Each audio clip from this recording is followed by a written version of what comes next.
Apologies for the late start despite the tight schedule. Mr. Jodash, you have reached an agreement with the Simatović defense on timing? Yes, I think they only want approximately 15 minutes, and I think I'll be approximately 40 or 45 with the honours leave. Yes, then please proceed. Thank you, honours. Firstly, we have a number of slides. Unfortunately, we haven't had the opportunity to check them in terms of confidential and material. So, with the honours leave, if they could remain not published to the public for the moment. Yes, so we remain in open session, although none of the slides to be shown to the public. Other than slide 1. Other than slide 1.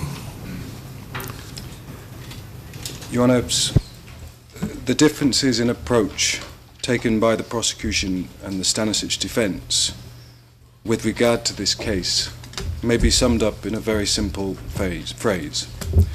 Assertion versus evidence.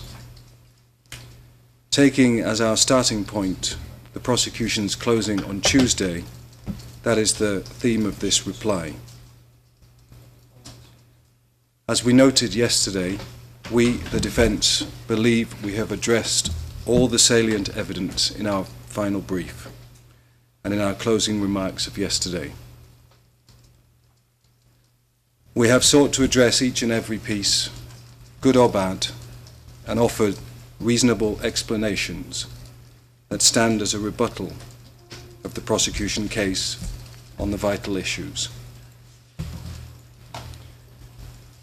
As we noted yesterday, Stanisić's proximity to the events, and I would add to that the misbehaviour of some of those with relationships to the DB, mean that it is not possible to remove all the suspicion.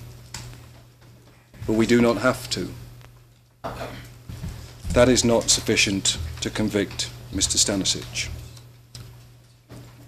So we once again urge Your Honours to examine the prosecution and defence submissions with a critical eye, as we know Your Honours will, to ascertain whether assertion giving rise to suspicion has been transformed by evidence into proof beyond a reasonable doubt.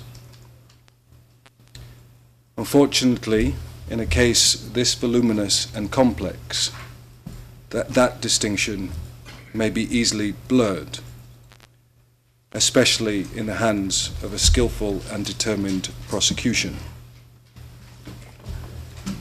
The difference is critical in this trial with regard to the issues of the special units, especially the alleged Red Beret unit that Stanišić is alleged to have created at Golubic and is said to have been continuous throughout the indictment period.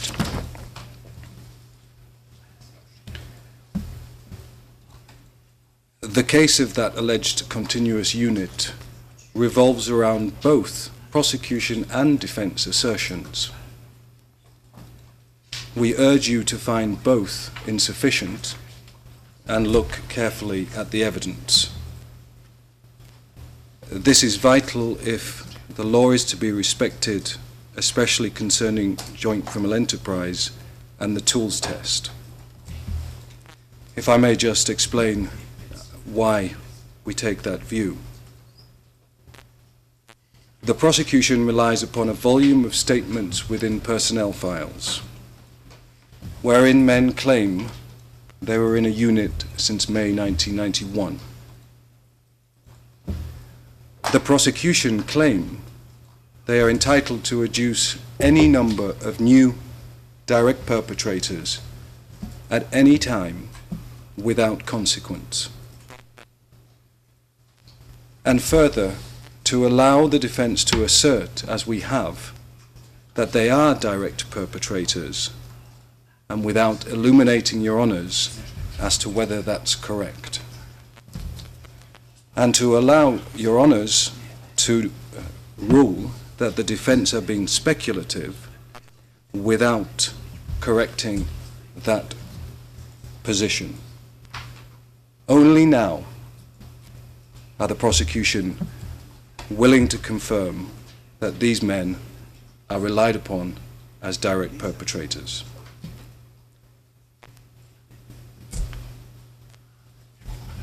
We leave that matter for your honours, and for your honours to consider whether drip feeding direct perpetrators into a trial is sufficient, and whether that undermines the defence's right to the preparation of an effective defence.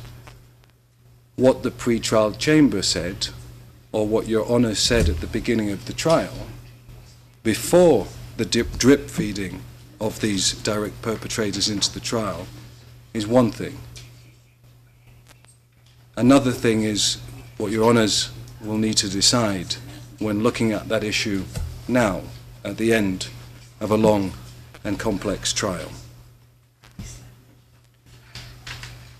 Putting aside that issue, what these men claim in these personnel files are assertions only. Assertions that we are not able to test because the evidence came late, but also because none of these men have been called to allow them to be cross-examined. As I said, the defence also relies upon witnesses who make assertions. The prosecution evidence contained in P973 at page 7 about a man who met Simatović on Tara, who gained the impression that the men around him were more of a group than a unit. That same evidence confirming that Simatović was engaged in founding a new unit, not the formalizing of an old one. Stanišić, his first account, where he told the prosecution that he understood that a Serbian DB unit was being re-established. JF48 also confirmed, again in his first account, that men who applied to join the JATD in 1993 applied to join a new unit. As he confirmed, towards the latter part of his senior year, representatives of the so-called Red Berets came to his school to see if anyone was interested in joining. I made an error there. It's not 1993, it's April of 1995. He noted, and I quote, "This unit was relatively new." He testified that he was told that the roots of the unit went back to the Alpha camp. I quote, "that our first instructors were trained there." Your Honours will see that at P523, pages 3 to 4. In other words, what he said before being proofed by the prosecution in this case was that the instructors had been trained at the Alpha training camp, which, as Your Honours will see from the exhibits such as P3061, opened in 1993. But in April 1995, this unit was relatively new. Your Honours will note that we rely upon the prosecution evidence in the main for these assertions. We also rely upon Kuzmanović, who, despite the obvious logic that he must have known on the prosecution case, that infamous men such as Bozovic had been pivotal to this unit since 1991, asserted in this court that the unit being created was new, and he acted accordingly. We have the evidence. He applied for operative checks for all these men including Božović. So we have contradictory assertions. We know that. Where does that take us? Well, it takes, Your Honour, with respect to the applicable law and the evidence in support. That's how we can resolve this contradiction in the assertions. And the applicable law is the tools test. And the evidence is what the prosecution has proven happened on the ground. Self-serving claims in personnel files cannot satisfy the test. The type of criteria that must be addressed by the evidence before Mr. Stanišić may be found responsible for members of a unit acting in furtherance of crime and the prosecution's criminal purpose was summed up by the appeals chamber, who adopted the approach from the Krajisnik case. And I refer, Your Honours, to slide 1, which is on the screen. Slide 1 sums up the kind of evidence which would distinguish perpetrators of crimes acting as part of a joint criminal enterprise from persons not part of that joint criminal enterprise, but who were committing similar crimes. That is the problem with the prosecution's approach to notice in this trial. It not only prejudices the accused, but it also undermines their case. In the main, Your Honours have not been told what these men did, other than they were in a unit, nor has the prosecution adduced, except in a handful of cases, which we address in depth in our brief, what crimes they committed, whether the perpetrator's act advanced the objective of the joint criminal enterprise, whether members of the joint criminal enterprise ratified the perpetrator's act, implicitly or explicitly, and so on and so forth. More basically, the prosecution have not defined for each phase of the indictment or particular event the unit's command structure. They haven't identified briefings attended by the men, any rules of the organization, any orders or instructions in relation to most of the men, except they assert Stanišić and Simatović were in command. It is plainly not sufficient to point to assertions of the existence of a unit and then request that Your Honours presume, on the basis of a handful of men's conduct, that it existed and it acted in furtherance of crime at the behest of Mr. Stanišić. A gushing award ceremony after the fact does not resolve these evidential problems. Whether Milosevic was present or not, there was a number of dignitaries who remained after Milosevic left. Did the prosecution suggest that the DB, having engaged in such a charade, should have just shut up shop and gone home? In any event, it isn't enough. It's an assertion and nothing more. The prosecution's approach in this case in relation to these types of assertions is compounded by inaccurate assertions by the prosecution in their brief and an attempt, as we indicated yesterday, to reverse the burden of proof. Slides 2, 3 and 4 are representative samples respectively. Let me add one other assertion which we heard today from the prosecution. C-15 testified that Martic referred to Stanišić as his only and first commander. Assertion. It doesn't corroborate JF39. It's an assertion devoid of evidential support. If C-15 had offered a scintilla of support for the alleged weapon supplies, then we might be able to talk about corroboration, and we might be able to talk about evidence and not assertion.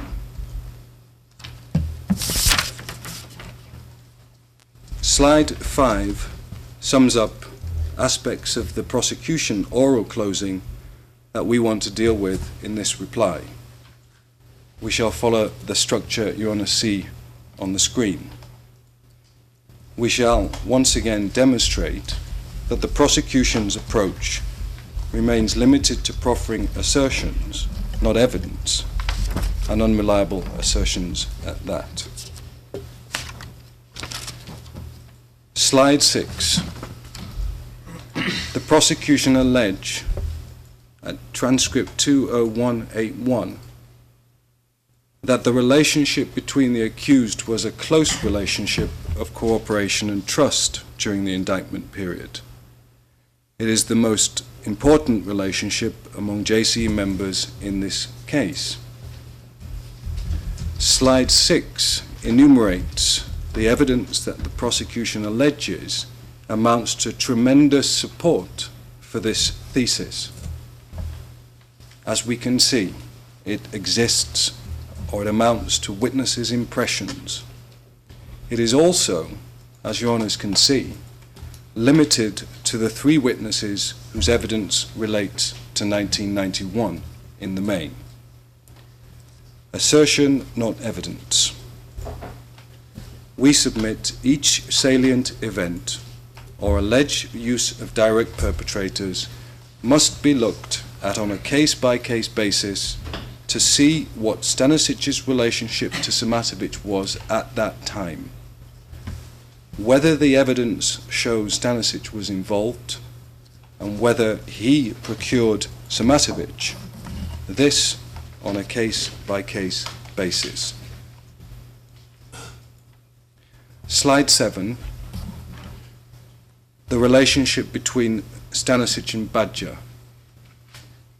Slide 7 sums up the one piece of evidence that the prosecution relies upon to support this gargantuan assertion that Stanišić was Badger's boss. Milovanović did not confirm that Badger had indicated Stanišić was his boss. And even if he had, to rest a whole relationship for 5 years on such an assertion would be wholly wrong. Slide 8 and slide 9 addresses the prosecution's submissions concerning the irrelevance of tension between Milosevic, Karadzic and Krajisnik. The prosecution relies upon the evidence of Sir Ivor Roberts to suggest that these conflicts did not extend to the DB. Once again, the prosecution rely upon an assertion Sir Ivor Roberts uttered. I quote, "That was the impression one had for the reasons I was saying earlier, that while the political leadership were very much out of sympathy with each other, at other levels, conversations and understandings continued between state security people and the armies. First of all, the prosecution appeared to misunderstand our submission. We are not only arguing that the Bosnian Serbs were not pursuing a criminal purpose during 1995, we are also submitting that even if they were, the Belgrade leadership were no longer part of that enterprise."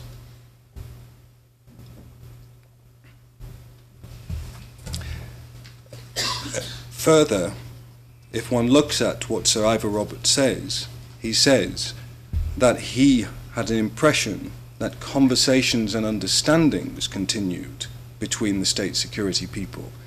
That's a long way away from concerted action in furtherance of crime. Slide 8, which you have on your screen, confirms the dangers of relying upon impressions. It shows some of the evidence that shows not only was the Serbian DB alone in not cooperating with the Bosnian Serb DB, but by the time 1995 came, any minimal relationship had descended into damaging conflicts. As a result, largely, of the allegation that Typhoon, considered to be a Serbian DB organization, had infiltrated the Bosnian Serb DB and was undermining its function. This case is about the DB. It's a powerful piece of evidence. If the DB under Mr. Stanišić is not cooperating with a Bosnian Serb DB and is considered to be undermining its function, that takes us past assertion and into evidence. We also refer, Your Honours, to paragraphs 111 to 1122 of our closing brief, and also Misic transcript 19859 to 19860 and transcript 19883 for further discussions on this point. Turning to slide 10. The prosecution's assertions concerning Simatović planning with Dragan to set up paramilitaries in Knin. Slide 10 contains the prosecution's assertions concerning Simatovic's, slide 10 contains some of the evidence which we will address to deal with the prosecution's assertions. First of all, prosecution seek to draw a massive inference from this document. Despite the fact that Stanišić was only an assistant at the DB at the time, despite the fact, as we detail in Annex 1 of our brief, that he was being investigated for treason, the prosecution say if Simatović was planning, so was Stanišić. Secondly, as my learned friends from Mr. Simatović addressed, the prosecution have misread the document. This document is further proof that JF39 was lying about Stanišić. When he claimed that he met Stanišić in 1990, and when he claimed that he met Stanišić in January 1991, and the plan was hatched then to create Golubic. The prosecution claims that Dragan was an integral part of the plan. Yet when one reads the document properly, one can see Simatović did meet Dragan in April of 1991. But rather than talking about Golubic, supplies to Knin, and so on and so forth, they talked about something quite different. Odd to say the least, that a plan had existed for some time, to the effect that Stanišić would send Dragan to Knin with Simatović and other DB instructors, but yet the only plan evidenced in this intelligence document is a plan to use Dragan to gather intelligence. The prosecution appeared to accept this document is reliable. More critically, as the document suggests, Simatović is attempting to find out whether Dragan is transporting weapons through Bosnia, which must be to Knin or to the Krajina. It notes, on a number of occasions during the conversation, we tried to provoke him regarding any information he might have had, he might have about the transport of weapons through Bosnia. But in all these cases, he acted disinterested, with a tendency to dismiss the subject. Very strange indeed. According to JF39, Simatović, on behalf of Milosevic and Stanišić, had been supplying weapons to Knin for 8 months. Presumably Dragan, days before he went to Knin, would have been in this informational loop.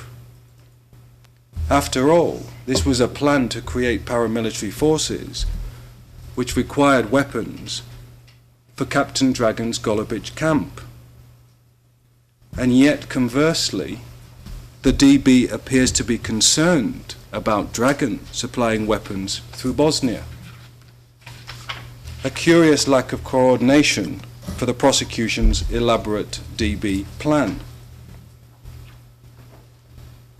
The prosecution today said that, well, Babic may not have known, and that his testimony, and I quote, reveals that when he met Milosevic in March of 1991, it became apparent that Milosevic, Bogdanovic and Stanišić had already been involved in sending weapons to Krajina without Babic's knowledge.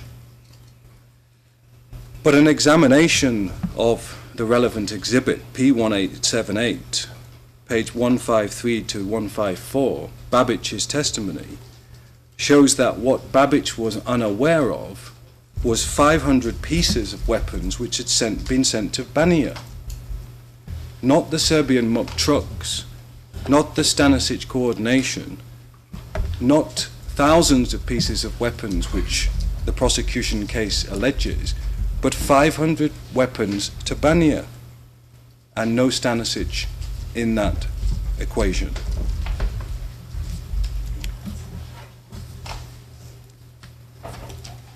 This document, and I'm embarrassed to say, we hadn't noticed the significance of this document, but this may well be the most pivotal document in this whole scenario.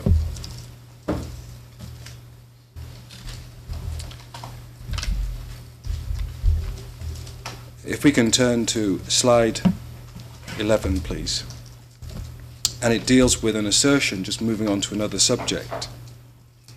The priority that the JATD was given in terms of staffing. The prosecution asserted at T20202 that the JATD's priority in terms of staffing suggested and showed what an influential and powerful man Mr. Stanišić was, and how Milosevic gave him, the DB, priority in terms of resources. Slide 11 contextualizes that assertion. Rather than, it seems, the JATD being an elite force prioritized, it appears to have been an organization that many employees departed from. Thank you, Mr. Wedderstone. The same applies to an error I made yesterday concerning JF32 and my confusion between Bogunovic and Bogdanovic. But the prosecution again failed to deal with the material issue. Neither of the witnesses, Bogunovic or JF29, who could be expected to have known about Stanišić screaming in public about Vukovar and then arranging and planning the Vukovar operations, confirmed that to be true. The prosecution presumably asked them, and they didn't know.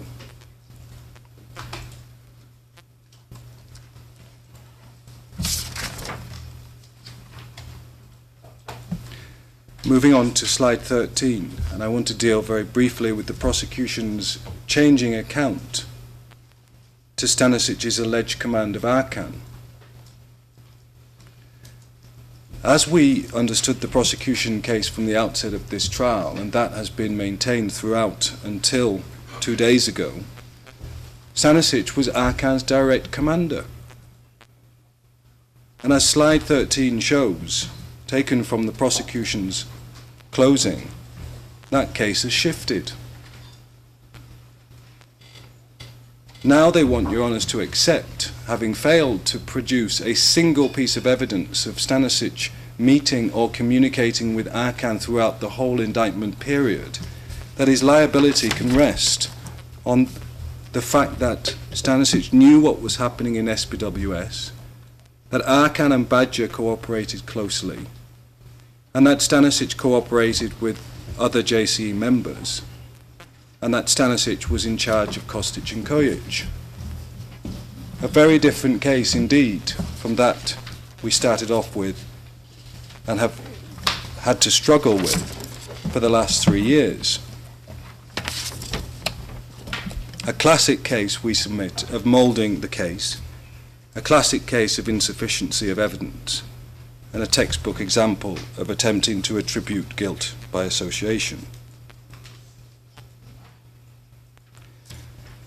If I can now turn to Turnovo,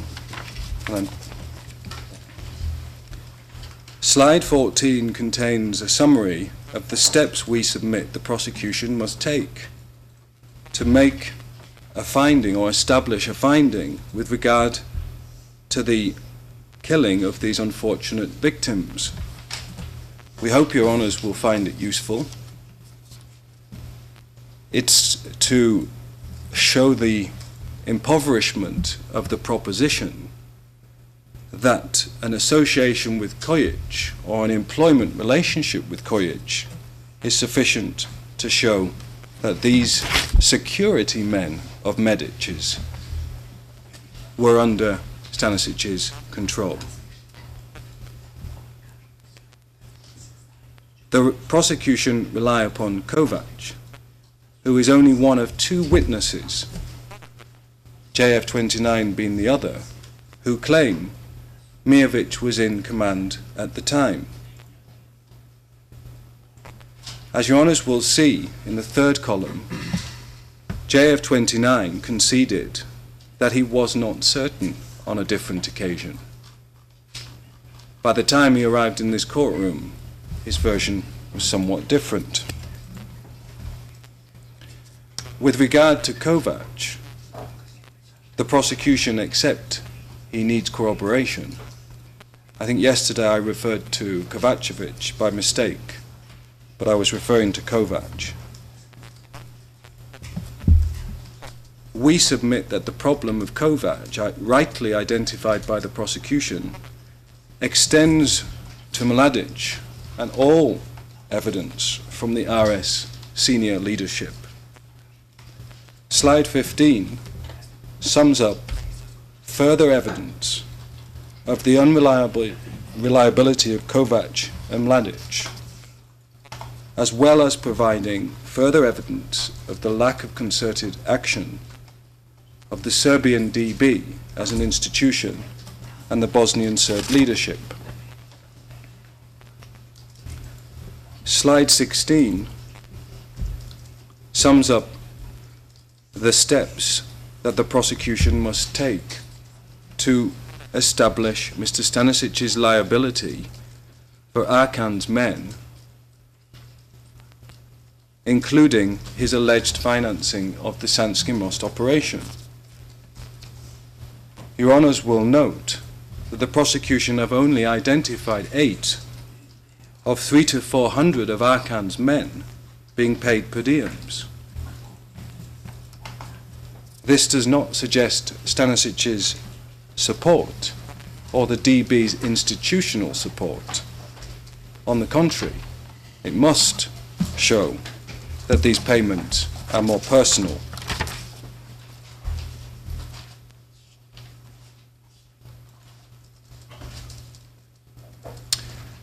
And so to conclude, I think well within time, I hope. As with that issue, and the issues we've tried to outline in our closing brief, and the approach we've tried to take, which is to examine the minutiae of the evidence, to strip away assertion, and to look far from collective responsibility, and to approach individual responsibility.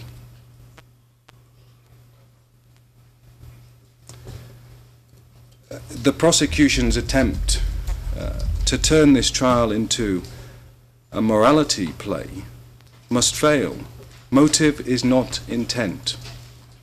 Whatever Stanisić's motives, whether he cooperated with foreign powers to avoid their intelligence services undermining his own,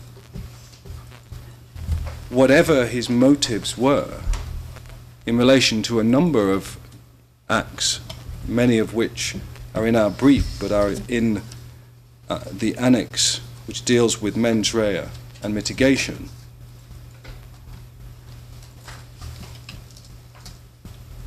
his intent is what this trial is about. And whatever the prosecution say belatedly concerning his interaction with foreign powers, that assistance was valuable. It impacts on his intent. To assist foreign powers to look for... Could we go into private for a moment, please? We move into private session.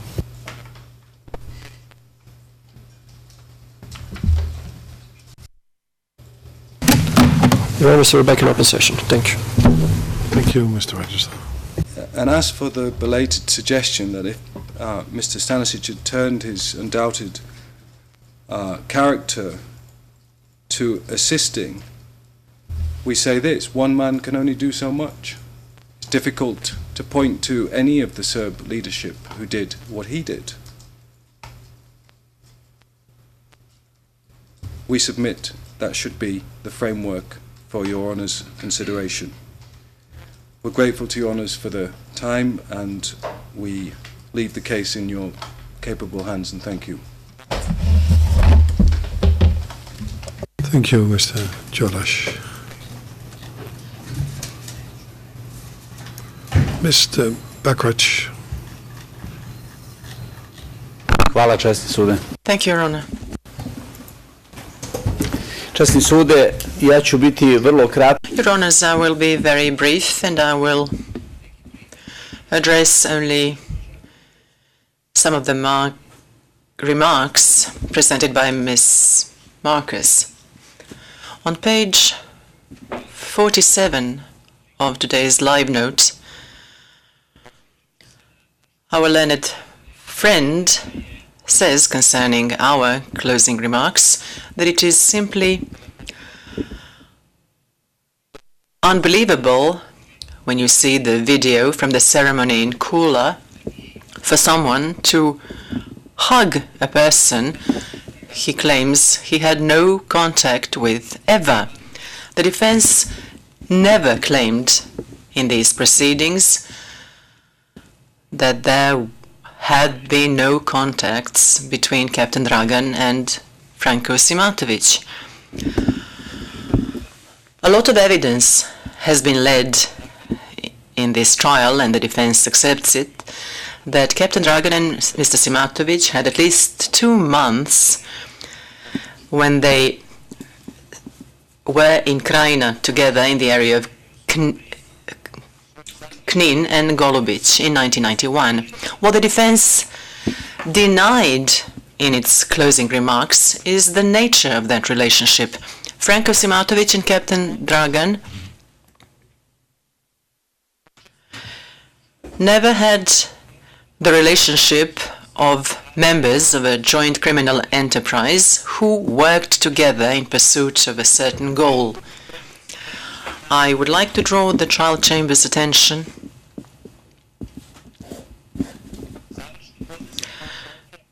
to the final trial brief of this defense, paragraph 353, and I shall quote from it. From the document we analyzed in the said paragraph, it is abundantly clear that Captain Dragan, in September 1991, upon returning from Knin,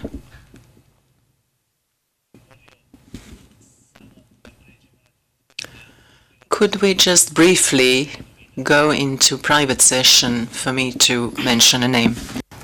We move into private session.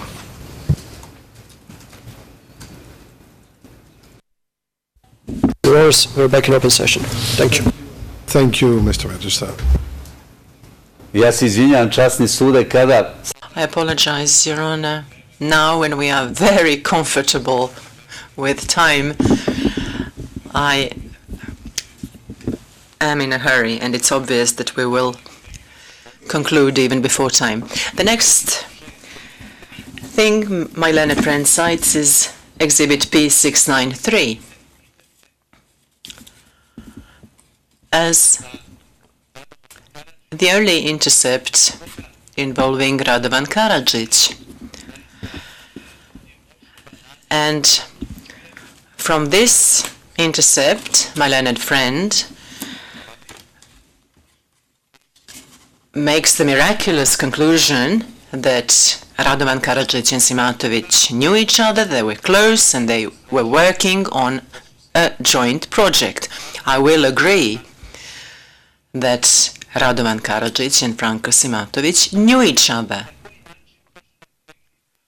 From what and how does my learned friend draw the conclusion that they were close?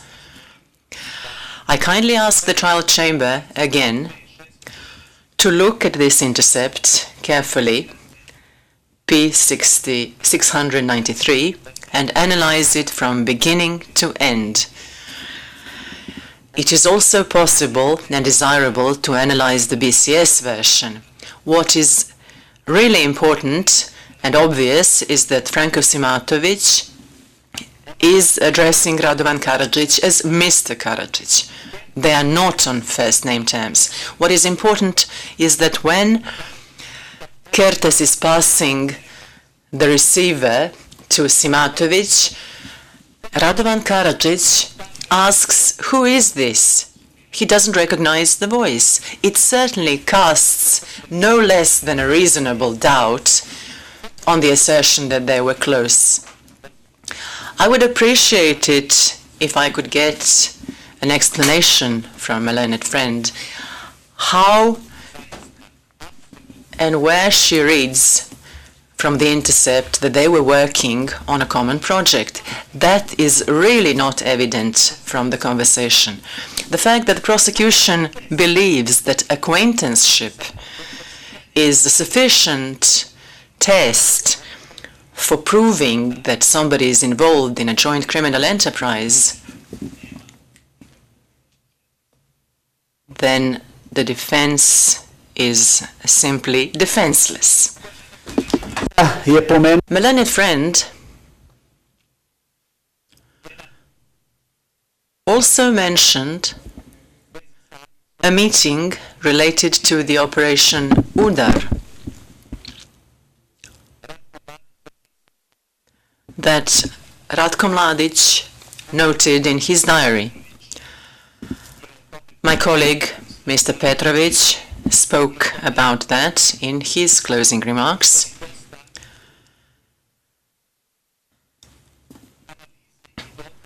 And we have dealt with a lot of evidence and analysis concerning this in our final trial brief. My question is, what does the presence of Franko Simatović, who does not contribute to the discussion at that meeting at all,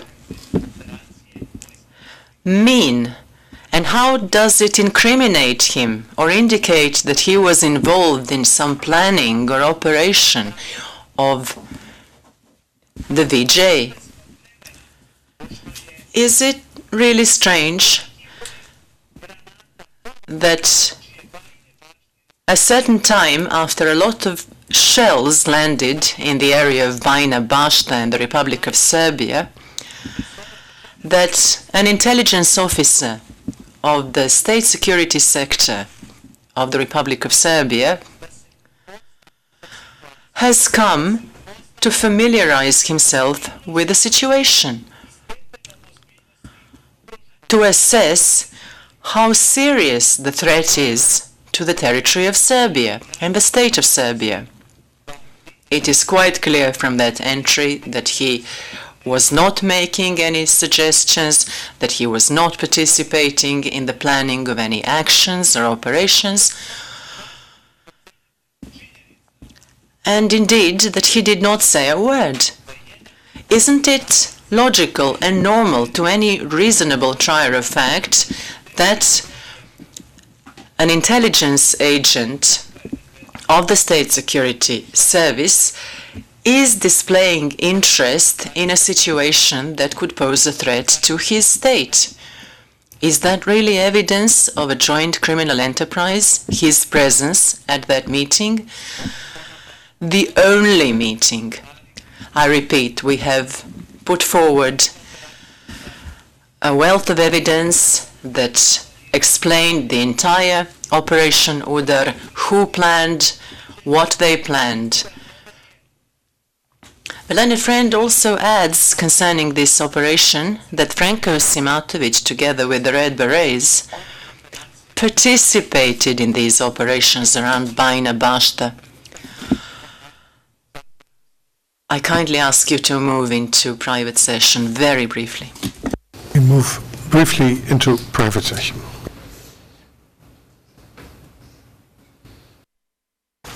Your Honors, we're back in open session. Thank you. Thank you, Mr. Magister.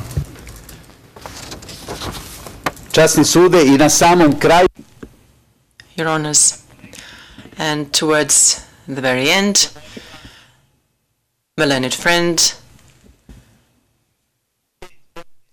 responded also to the 5 signatures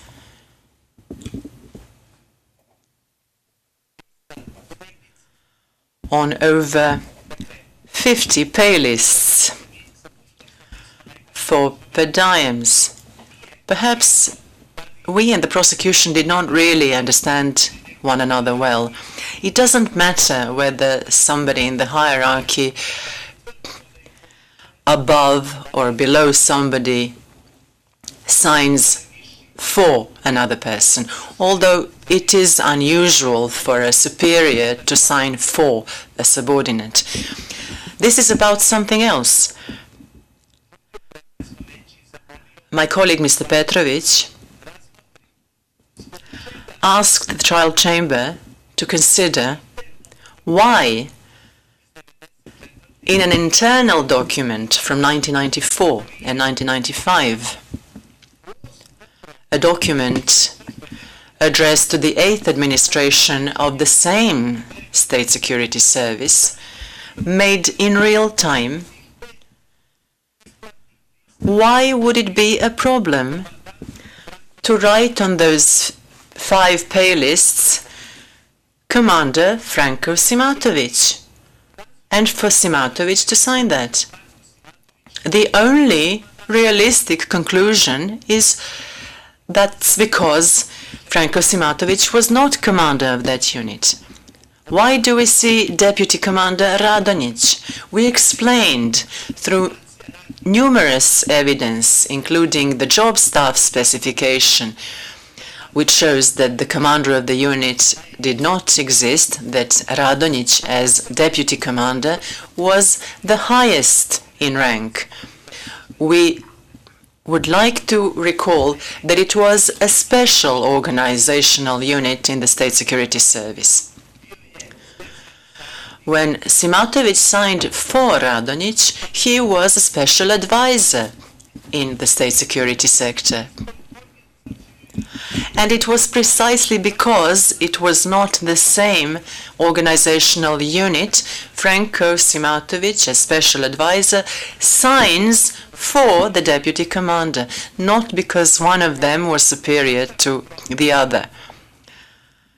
I repeat again,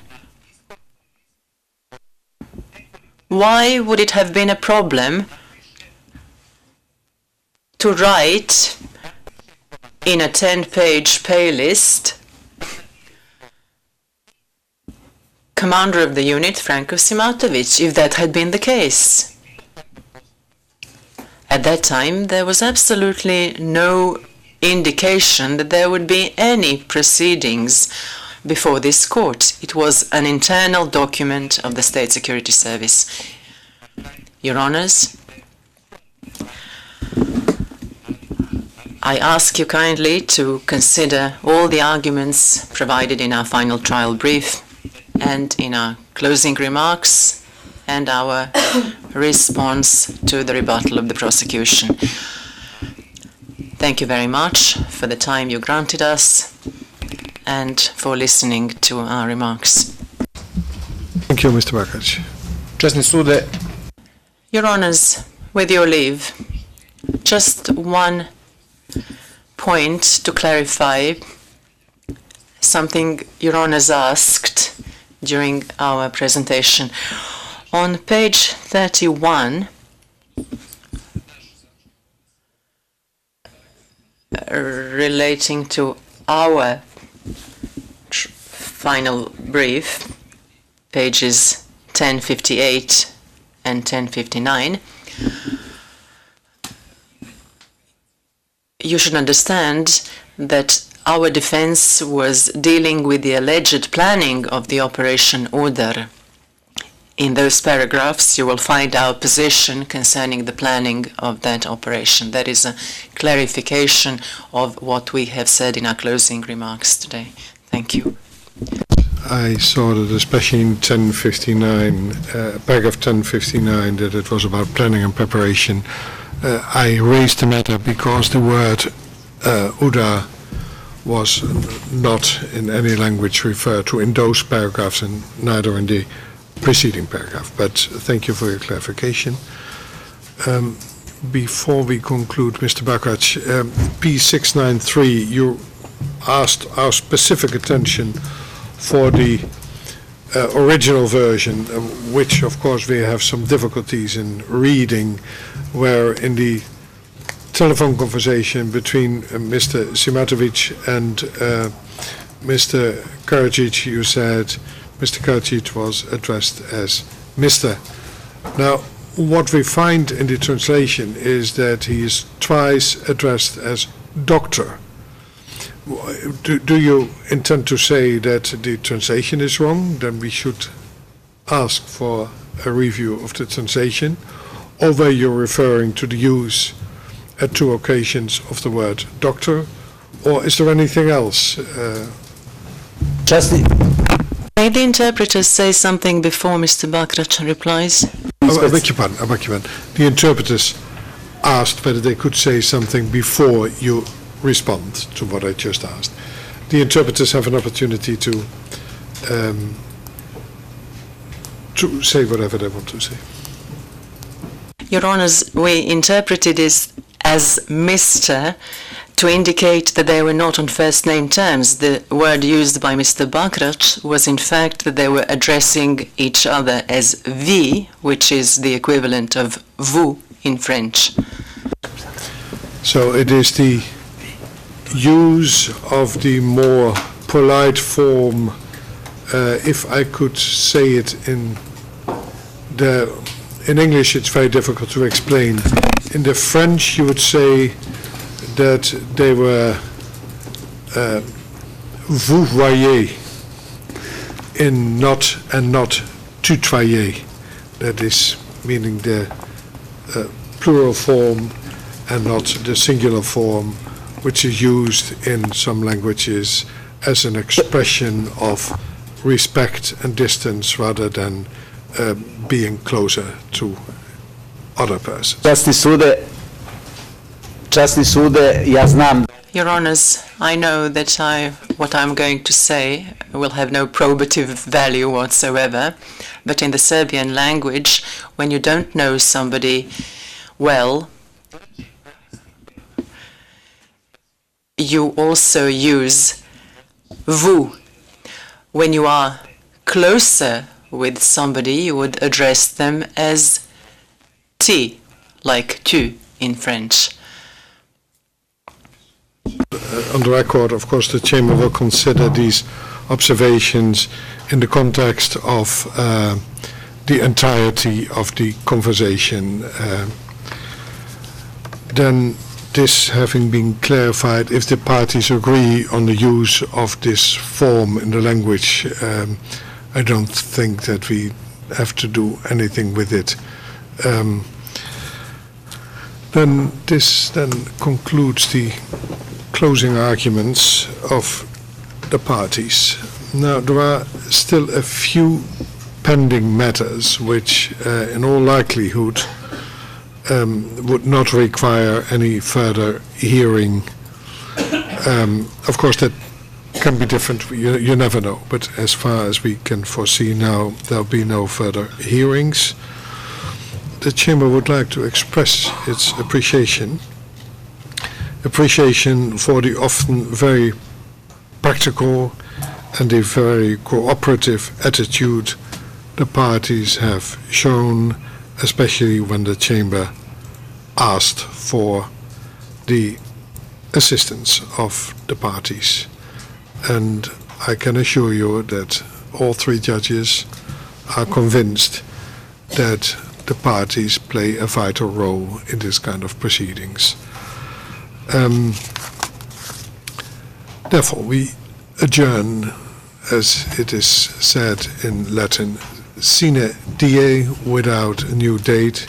It may well be that after we have dealt with some other matters, that we will issue a scheduling order indicating when we will deliver judgment. Judgment will be delivered in due course. We stand adjourned, sine die. All rise, be relevés.